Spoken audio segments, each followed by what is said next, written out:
Evening folks, I've got a couple of locks here.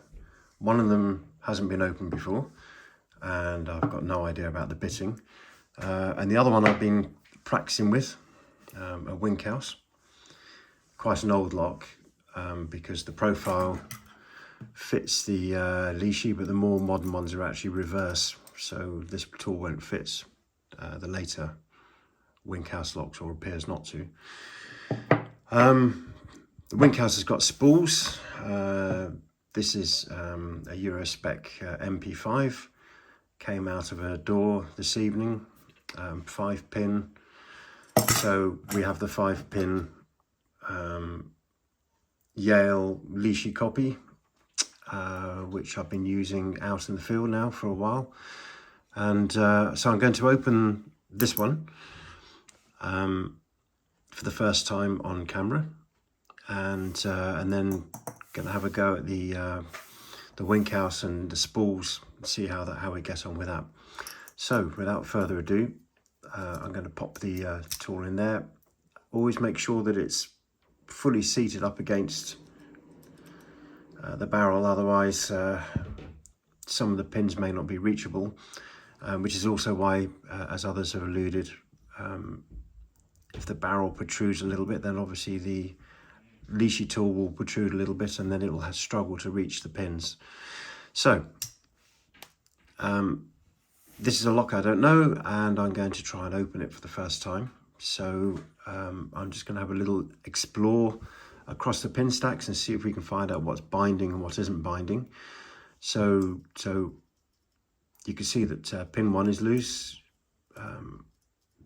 pin 2 is loose, pin 3 is binding, pin 4 feels tight and binding, and pin 5 is binding as well. So let's start with pin 3 and just see if we can get a click out of it.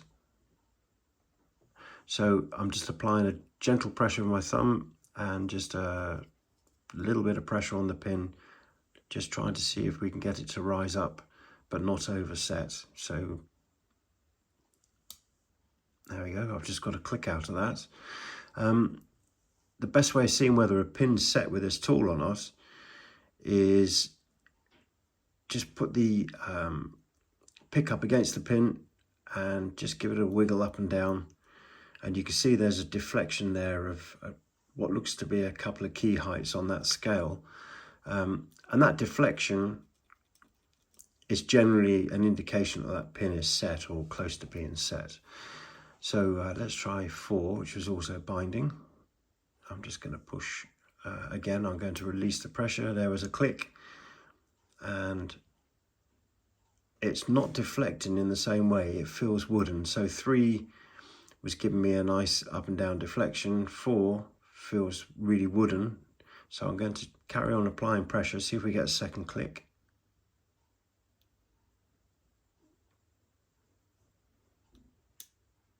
Okay, I heard a second click there.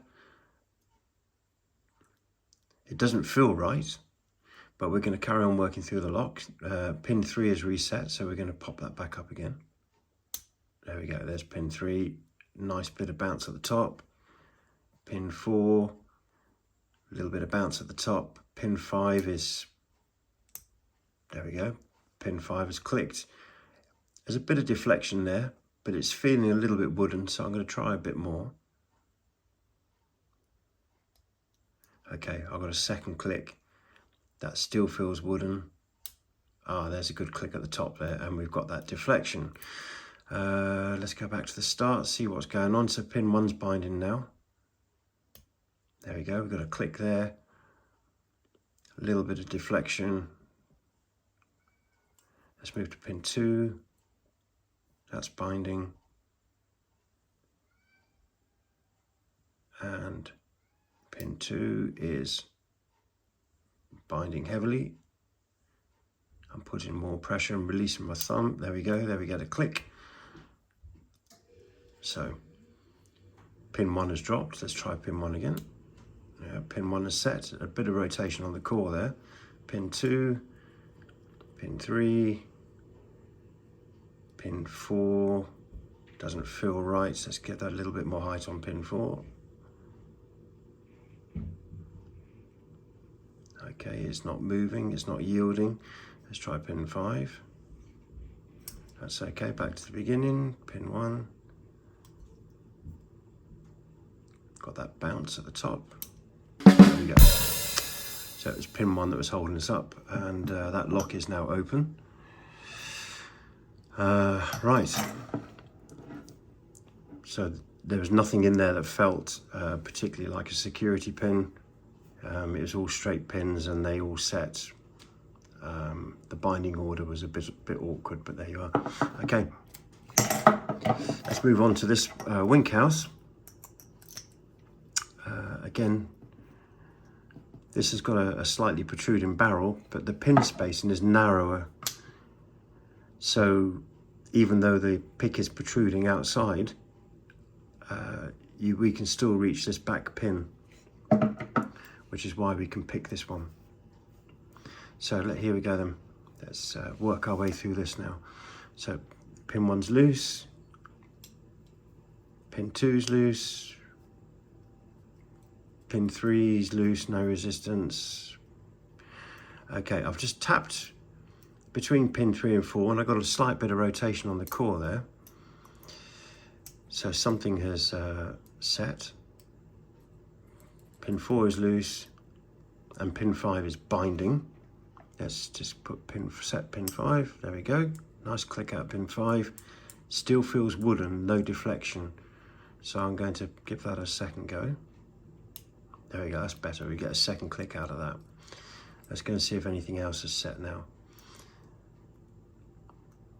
Pin 4 is generally loose. Pin 3 is binding. Going to lift that up. Now I've got to click out of 3. It's feeling wooden, there's not much deflection, so I'm going to go again.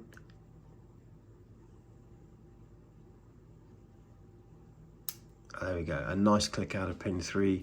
The core rotated a little bit. I've got that deflection, that little spring at the top there. Going to go to pin 2. That's binding heavily, so I'm just going to lift that up. That's really binding. I'm going to take the pressure off a bit. There we go, pin 2 has set, and the lock has jumped into quite some false set. And then if we do pin 1, there we go. Now it's really gone into a false set. So sorry, I'm not sure what you want me to change. So the security pins have set on this lock. That was my watch talking to me. Okay, so let's see what we can do. Pin 1 is dead. It feels, there's no spring or bounce to it. So pin 1 is locked, pin 2 is bouncing, pin 3 is bouncing, pin 4 is solid, nothing there, pin 5 is set. So it suggests that on this lock, pin 4 and pin 1 are security pins. Let's try and do pin 4 first. So I'm going to push up, and I'm meeting a lot of resistance. Now, normally you would feel counter rotation at this stage, but with this particular tool, you don't get a lot of counter rotation. You kind of need to almost feed it in by hand. So I'm just going to rotate it a little bit. There we go. So it's on its move. It's moving up. A little click out of it. A little bit more. Here we go. It's rotating backwards and forwards. The pin's going up and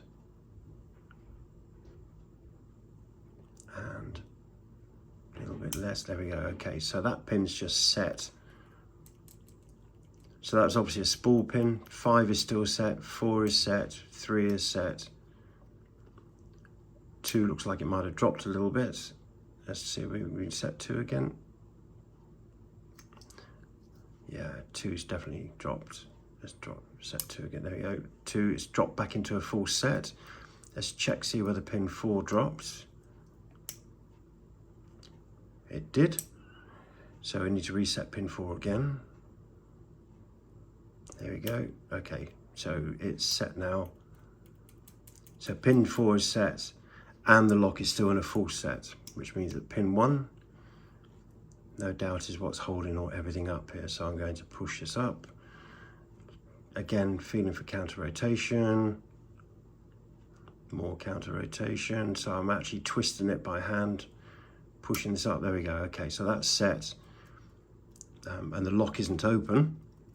So something else is holding us up. 5 is set, 4 is set, 3 is set, 2 is set. So possibly 1 has overset.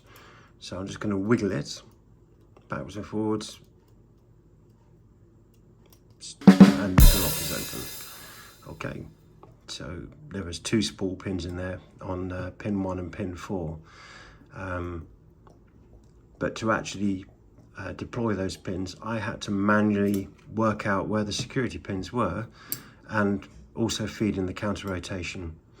So not easy, but once you've practiced it a few times, then you kind of get a feeling for which pins are holding you up and which ones are actually set. Well, I hope that helps. It's the way I've been using the tool, and with any luck, with lots of practice, you'll be able to use the tool in the same way.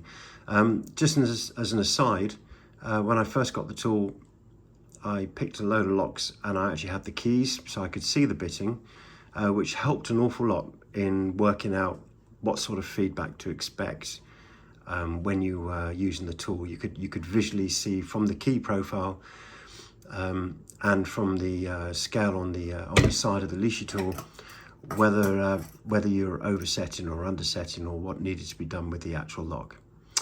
All right, guys, I hope that helps, and cheers. Bye for now.